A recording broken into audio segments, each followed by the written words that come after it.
कहानी इस प्रकार हो सकती है। कहानी रहस्यमयी दानव।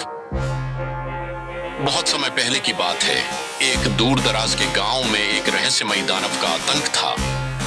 उस दानव का नाम वृचक था।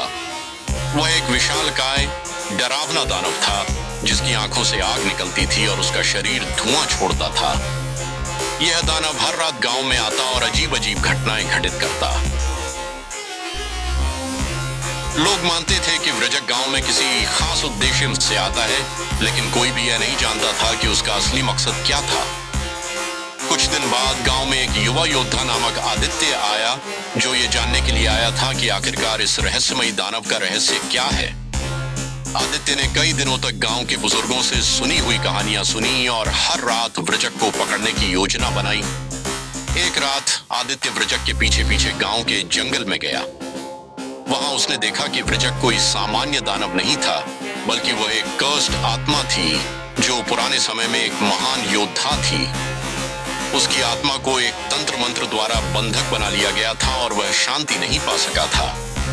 आदित्य ने एक पुराने संत से इस बारे में सुना और संत ने उसे बताया कि वृचक को शांति दिलाने के लिए एक विशेष पूजा करनी होगी, जिसमें वृचक की आत्मा को मुक्त करने का मंत्र उच्चारित करना पड़ेगा।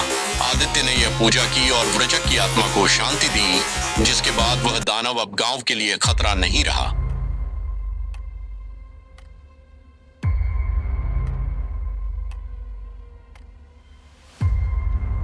कहानी का संदेश।